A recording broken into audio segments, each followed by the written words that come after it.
Habari zenu wapendwa, karibu tena kwenye mfululizo wetu wa historia ya Afrika. Leo nitawaelezea jinsi Ujerumani ulivyokoloni nchi yetu ya Tanzania na jinsi wa Afrika walivyopigana dhidi ya utawala huo. Historia hii ni muhimu sana kwa kuelewa hali yetu ya leo na namna tulivyopata uhuru wetu. Miaka ya mwisho ya karne ya 19 ilionyesha mabadiliko makubwa sana katika bara letu la Afrika. Nchi za Ulaya zilikuwa zinashindana kupata maeneo mapya ya kiuchumi na kisiasa katika nchi zetu. Mkataba wa Berlin uliofanyika mwaka 1884 hadi 85 uligawanya Afrika kama keki. Wajerumani walikuja kwenye pwani ya Tanganyika mwaka 1885 kwa nia ya biashara. Lakini biashara hiyo iligeuka haraka kuwa mateso makubwa dhidi ya watu wetu na ardhi yetu. Kama bado hujajiandikisha kwenye kituo chetu cha Ufalme Uliopotea, bonyeza kitufe cha subscribe na ubrani video ili kupata maudhui mengine ya historia. Karl Peters alikuwa mfanyabiashara Mjerumani aliyeanza safari yake Afrika Mashariki mwaka 1888. Alifika pwani ya Bagamoyo na kuanza kutafuta mikataba na viongozi wa makabila yetu ya ndani. Peters alikuwa na njama ya kuiba ardhi kupitia mikataba ya udanganyifu iliyoandikwa kwa lugha ya Kijerumani. Viongozi wengi hawakuelewa maana halisi ya maneno yaliyokuwa kwenye mikataba hiyo ya kikoloni.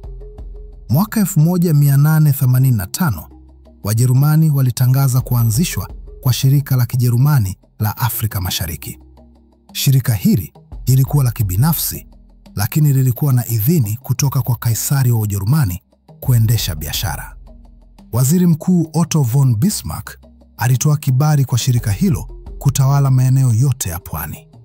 Wenyeji wa Mrima na Uyao waliona hatari kubwa inayokuja kutoka kwa wageni wapya hawa.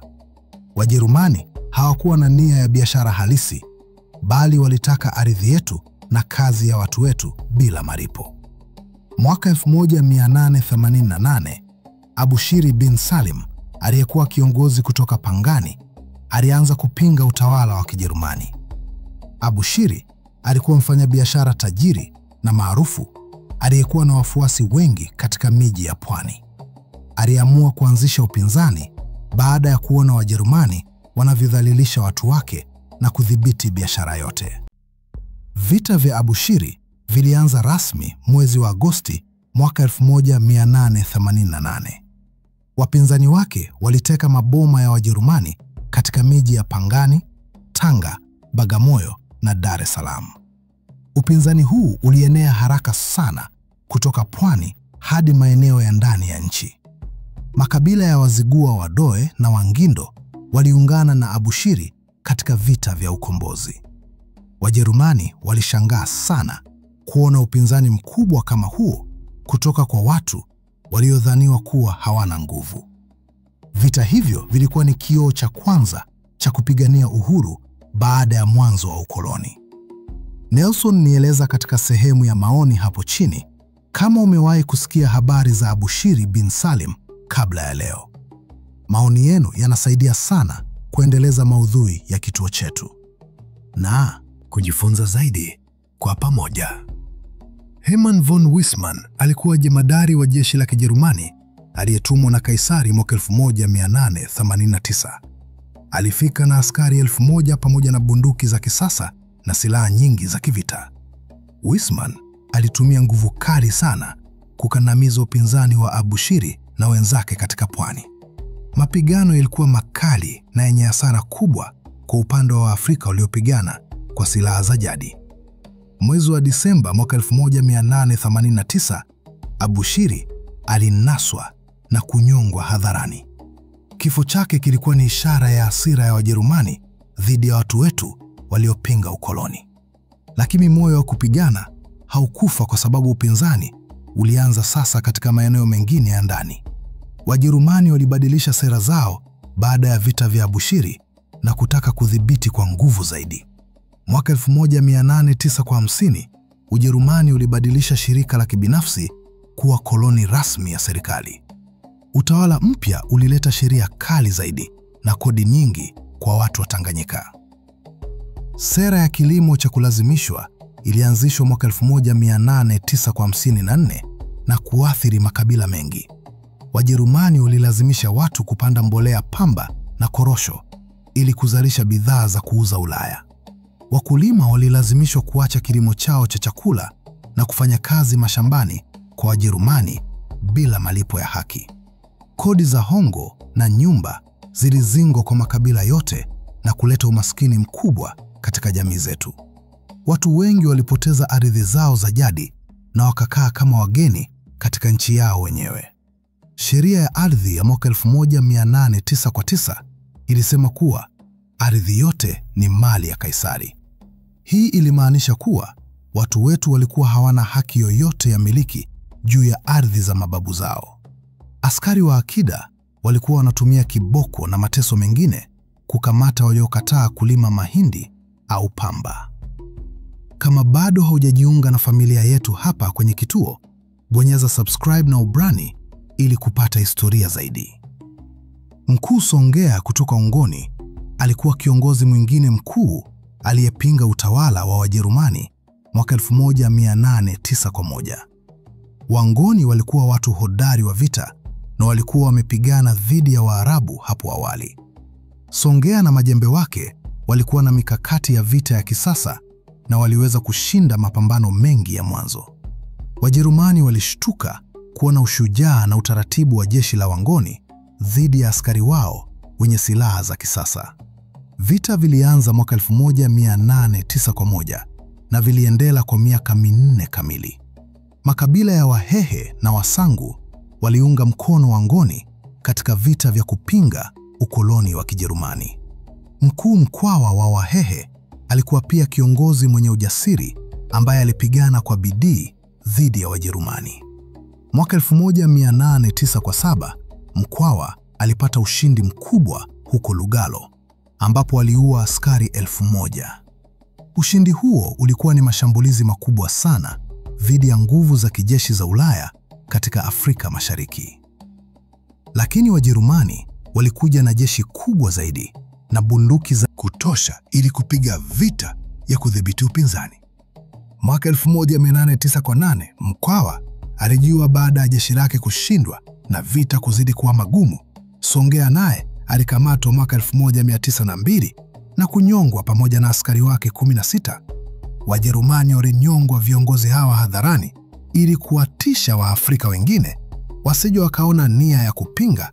Matumizi ya nguvu kali na ukatili wa juu ulikuwa ni njia ya Wajerumani kudhibiti watu waliokuwa hawataki ukoloni. Vita vya Majimaji vilianza mwaka 1904 na vilikuwa ni upinzani mkubwa zaidi. Kinachosisimua ni kwamba upinzani huu ulianza kwa misingi ya kidini na ya utamaduni wa Kiafrika.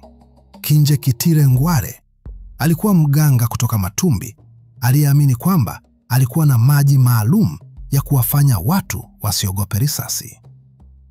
Andika maoni yako hapo chini kuhusu uwezo wa imani katika mapambano ya ukombozi wa nchi zetu.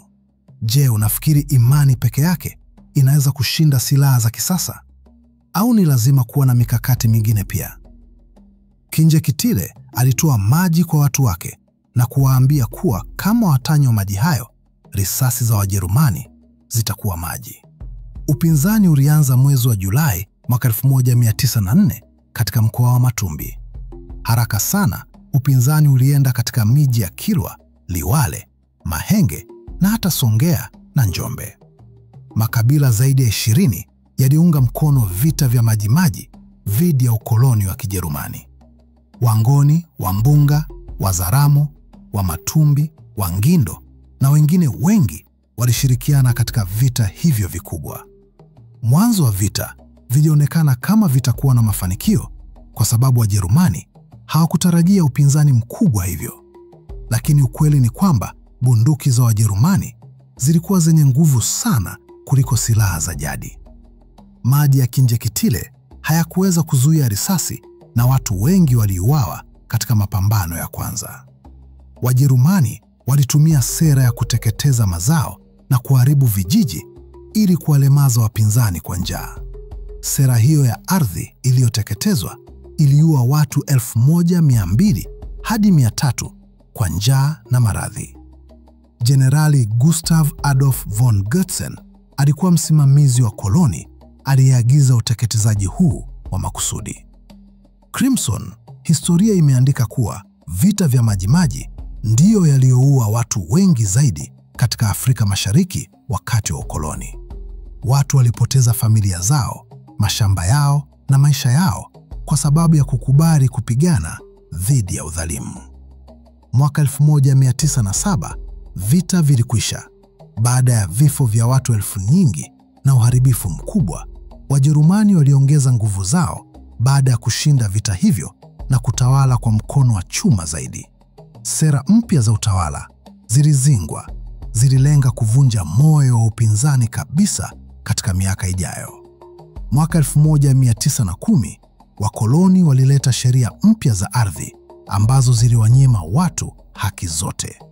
Kila mtu alilazimika kuwa na kibali maalum cha kusafiri kutoka eneo moja kwenda lingine. Wajerumani walijenga reli kutoka Dar es Salaam hadi Kigoma ili kusafirisha bidhaa za Afrika kwenda pwani. Reli hiyo ilianzishwa mwaka 1911 hadi 1918. Wafanyakazi 30,000 walikuwa wakilazimishwa kufanya kazi bila malipo ya haki katika ujenzi wa reli hiyo. Wengi wao walikufa kwa njaa, magonjwa na ajali za kazi wakati wa miaka hiyo ya ujenzi.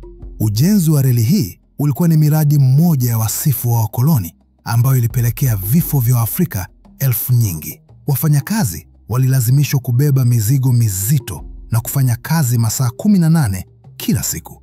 Chakula kilichotolewa kilikuwa kidogo sana na wengi walipata magonjwa ya kipindupindu na homa ya malaria. Kampuni ya reli iliyokuwa ikisimamia ujenzi huu ilikuwa Deutsche Ostafrikanische Gesellschaft, ambayo haikujali maisha ya wafanyakazi. Maafisa wa Kijerumani waliwapiga wafanyakazi kwa fimbo na mikuki endapo walikawia katika kazi zao. Barabara nyingine za lami na madaraja viliojengwa kwa mikono ya watu wetu bila malipo ya haki. Vita vya dunia ya kwanza vilianza mwaka 1914 na vilipelekea mabadiliko makubwa. Tanganyika ikawa eneo la mapigano kati ya majeshi ya Ujerumani na majeshi ya Uingereza na Ubelgiji. Jenerali Paul von Lettow-Vorbeck alikuwa kiongozi wa jeshi la Wajerumani katika Afrika Mashariki wakati huo. Alipigana vita vya hila dhidi ya majeshi ya Uingereza na kuendelea kupigana hadi mwaka 1918.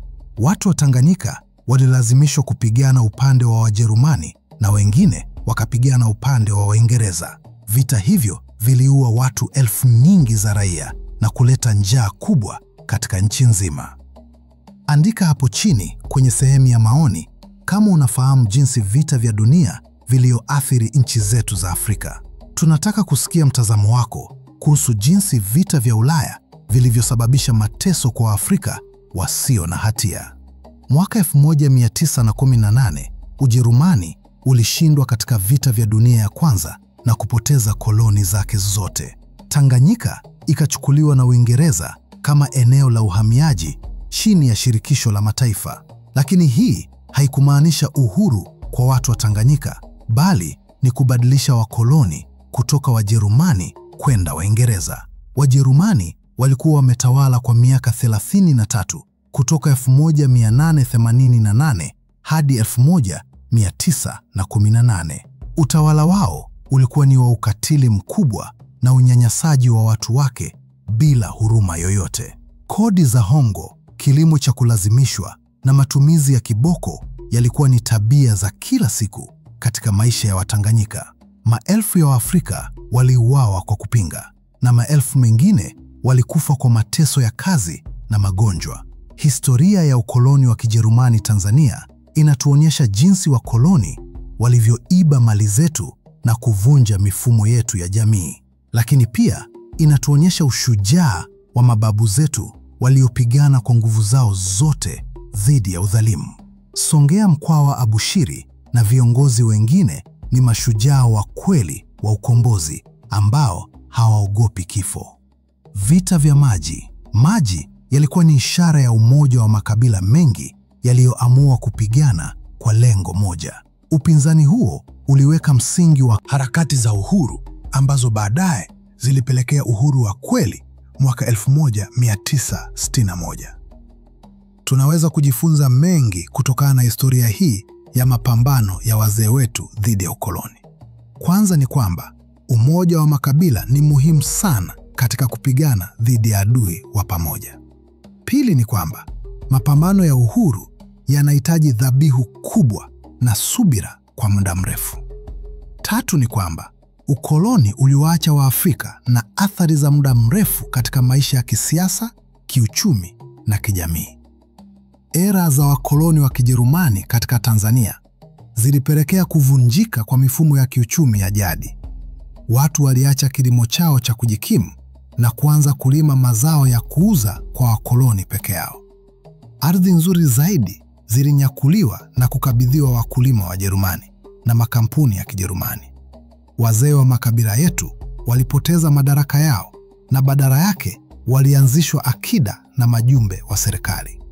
Mfumo wa elimu ulioletwa na Wajerumani ulikuwa ni wa kuwafundisha Waafrika kuwa watumishi tu. Dini ya Kikristo ililetwa kama njia ya kuvunja utamaduni na imani za asili za jamii zetu. Wajerumani walijaribu kufuta lugha zetu na kuwafundisha watoto Kijerumani badala ya Kiswahili na lugha za makabila. Lakini watu walikataa kufuta utambulisho wao na waliendelea kuzungumza lugha zao kwa siri. Mfumo wa kodi za hongo ulilazimisha kila mwanaume kulipa kodi kwa fedha au kwa kazi ya miezi miwili. Wanawake pia hawakusalimiwa na walikuwa wanapelekwa kupalilia mashamba ya Wajerumani bila kupata haki yao. Askari wa akida walikuwa wakichukua watu kutoka nyumbani kwao na kuwapeleka vituo vya kazi kwa nguvu. Familia nyingi zilipasuka kwa sababu baba na wana wao walipelekwa mbali kufanya kazi kwa wakoloni. Watoto wadogo waliachiwa peke yao na wazazi wao wakiwa mbali kufanya kazi katika mashamba ya kahawa. Mfumo huu wa kazi ya kulazimishwa ulipinga sheria za kibinadamu na ulikuwa ni utumwa wa kisasa. Watanzania waliweza kuona kwamba wakoloni hawakuja kwa ajili ya maendeleo, bali kuja kupora mali yetu. Historia imeandika kwamba kipindi cha ukoloni wa Kijerumani kilikuwa ni miongoni mwa miaka mikali zaidi katika Tanzania. Historia hii inatakiwa ikumbukwe na vizazi vyote vya Watanzania ili tujue tumetoka wapi. Wakoloni walianzisha vituo vya polisi katika kila wilaya ili kudhibiti harakati za watu wetu kwa karibu. Mahakama za Kijerumani zilishughulika na watu wetu kwa ukatili na haki hakuna iliyotolewa kwa haki. Sheria za ardhi zilizowekwa mwaka 1910 ziliruhusu serikali ya Kijerumani kuchukua ardhi yoyote. Wakulima wa Kijerumani walipatiwa ardhi bure hektari elfu nyingi kwa ajili ya kulima kahawa na pamba. Maeneo ya Kilimanjaro, Arusha na Mbeya yalipatiwa wakulima wa Kijerumani wengi ambao walipata ardhi nzuri zaidi. Watu wa Wachaga na wa Arusha walilazimishwa kuhamia maeneo duni ili kuwapa wakoloni maeneo yao ya jadi. Mifumo ya maji ambayo ilikuwa ikijengwa na babu zetu kwa mamia ya miaka ilinyakuliwa na Wajerumani. Wakulima wa Kiafrika walilazimishwa kulima kwenye ardhi duni ambazo hazikuzalisha mazao mazuri ya kutosha. Njaa zilizokuja mwaka 1911 na 1912 ziliua watu 20,000. Sera ya kulazimisha watu kupanda mazao ya kuuza ilisababisha uhaba wa chakula katika nchi nzima. Watu walilazimishwa kuuza mazao yao kwa bei zilizowekwa na wakoloni bila kuruhusiwa kuzalisha bei. Maisha yalikuwa magumu sana na watu waliacha kuthamini maisha yao kwa sababu ya mateso makubwa.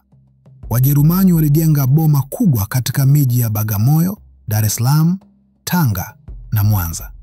Maboma hayo yalikuwa na askari na silaha nyingi ili kuwatisha watu wasije wakaanza kupinga tena. Benki za Kijerumani zilianzishwa katika miji mikubwa ili kudhibiti uchumi na fedha za nchi yetu. Kampuni za biashara za Kijerumani zilianzishwa na kupatiwa haki za pekee za biashara katika mazao fulani. Shirika la Woman na kampuni ya Usambara ziliwa miongoni mwa makampuni makubwa yaliyofanya biashara Tanzania.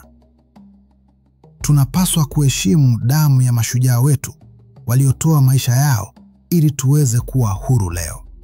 Ni jukumu letu kuendeleza uhuru huo na kuujenga uchumi na jamii yenye haki na usawa. Tunapaswa kujifunza kutoka kwa historia ya mateso ya ukoloni na kuepuka kurudia makosa ya ukoloni wenzetu. Pia ni muhimu kufahamu kwamba haki zetu za leo zilipatikana kwa damu na machozi ya mababu zetu. Walimu wa kienyeji ambao walikuwa wakifundisha katika mifumo ya jadi walinyamazishwa na kuwekwa gerezani kwa muda mrefu. Waganga wa kienyeji walishutumu kuwa ni wachawi na wengi wao waliuawa au kufungwa bila ushahidi wa haki. Sherehe za jadi za makabila na ibada za asili zilipigwa marufuku na watu walilazimishwa kwenda kanisani kila Jumapili. Ngoma za kiasili na nyimbo za jadi zilipigwa marufuku kwa sababu wakoloni waliziona kuwa ni za kishetani. Mavazi ya kiasili yalipigwa marufuku na watu walilazimishwa kuvaa nguo za kizungu za pamba zilizoimpotwa. Ndoa za kiasili ambazo zilikuwa na utaratibu wa makabila zilipingwa na badala yake ndoa za kanisani zilizingwa. Mila na desturi zetu za asili ambayo zilikuwa zimesimamia jamii kwa karne nyingi zilipingwa na kudharauliwa. Wajerumani walitaka kuwafanya Watanzania kusahau utambulisho wao na kuwa wafuasi wa utamaduni wa Kijerumani. Lakini moyo wa watu wetu haukubadilika na waliendelea kutunza utamaduni wao kwa siri katika nyumba zao. Wazee wa makabila waliendelea kuwafundisha vijana hadithi za asili na historia ya ukoo wao usiku wa manane. Lugha za makabila ziliendelea kuongea nyumbani, ingawa shuleni walilazimishwa kuzungumza Kijerumani au Kiswahili tu. Matambiko ya jadi kwa mababu na mizimu ya babu zetu yaliendelezwa kwa siri bila wakoloni kujua. Hii inaonyesha kwamba ingawa wakoloni walikuwa na nguvu za jeshi, lakini hawakuweza kubadilisha roho ya watu. Upinzani wa kitamaduni na wa kidini ulikuwa ni njia nyingine ya watu kupinga ukoloni bila kutumia silaha. Historia ya Tanzania kabla ya ukoloni ilikuwa ni ya utawala wa makabila na mifumo ya kiuchumi iliyojitegemea. Makabila yalikuwa na viongozi wao wa asili ambao walikuwa wakiteua kwa kuzingatia hekima na ujasiri. Wakulima walikuwa wakipanda mazao kwa ajili ya familia zao na kuuza ziada katika masoko ya ndani. Wafugaji walikuwa na mifumo ya usimamizi wa malisho ambayo ilizuia uharibifu wa mazingira yetu. Wavuvi wa pwani walikuwa na biashara ya samaki na vyakula vya baharini na mambo yalikuwa sawa. Wajerumani waliharibu mfumo huo mzima na kuleta mfumo wa kikoloni ambao ulilenga kufaidi Ulaya tu. Historia ya ukoloni wa Kijerumani Tanzania ni ya uchungu, lakini pia ni ya ushujaa na msimamo wa watu wetu. Ni muhimu sana kwa vijana wetu kuelewa historia hii ili wawe na utambulisho madhubuti wa kitaifa. Wakoloni walitaka kututenganisha na kuvunja mfumo wetu wa jamii, lakini sisi tuliendelea kuwa pamoja. Leo tunapaswa kuwa na moyo wa kupigania maendeleo ya nchi yetu kama walivyopigania mababu zetu uhuru. Jumuiya ya Tanzania ilijengwa juu ya misingi ya kupambana na ukoloni na kujenga taifa huru. Athari za ukoloni wa Kijerumani zinasikika hadi leo katika mfumo wetu wa kiuchumi na kisiasa. Kilimo cha mazao ya kuuzwa nje badala ya chakula cha kujikimu bado ni tatizo kubwa hadi leo. Umaskini uliobaki baada ya ukoloni umeendelea kutuletea changamoto za maendeleo kwa miongo mingi. Mfumo wa elimu ulioachwa na wakoloni ulilenga sana kuzalisha watumishi badala ya wajasiriamali na viongozi. Barabara na reli zilizojengwa wakati wa ukoloni zililenga kuwezesha biashara ya wakoloni, si maendeleo ya wananchi. Mipaka ya nchi zetu iliyowekwa na wakoloni ilipasua makabila na jamii zilizokuwa zimeshirikiana kwa karne nyingi. Familia nyingi zilipasuka kwa sababu mipaka mpya iliweka jamaa upande mmoja na wengine upande mwingine. Vita kati ya nchi jirani vinaweza kurejeshwa kwenye mgawanyiko mbaya uliofanywa na wakoloni wakati wa kukusanya mataifa. Lakini si vyote vilikuwa vibaya kabisa, kwa sababu tulipata lugha ya Kiswahili ambayo sasa ni lugha ya umoja. Kupigana pamoja dhidi ya ukoloni kulianzisha mawazo ya utaifa ambayo baadaye yalipelekea uhuru wetu. Viongozi kama Julius Nyerere walitumia historia ya upinzani kama kichocheo cha harakati za uhuru. Msimamo wa mababu zetu dhidi ya wakoloni ulitupatia imani kwamba tunaweza kushinda changamoto zozote kama tukiwa pamoja. Tunapaswa kuelewa kwamba historia si mambo ya zamani tu, bali ni kioo cha kutazamia mustakabali wetu. Kila kipindi cha historia kina masomo ambayo yanaweza kutusaidia kujenga jamii bora zaidi. Kama umeipenda leksio hii ya leo, jiandikishe kwenye kituo chetu cha Ufalme Uliopotea ili kupata maudhui mengine. Bonyeza kipinda cha like ili kuonyesha kwamba umeipenda na kutusaidia kufikia watu wengine wengi. Tunaomba uandike maoni yako hapo chini kuhusu funzo unaloweza kuchukua kutoka kwa historia hii ya ukoloni na upinzani. Je, unafikiri tunafanya nini leo ili kuwaheshimu mashujaa wetu na kuhakikisha hawakufa bure katika vita vyao? Asante sana kwa kunisikiliza, na tutaonana tena katika somo lijalo la historia yetu kuu ya Kiafrika.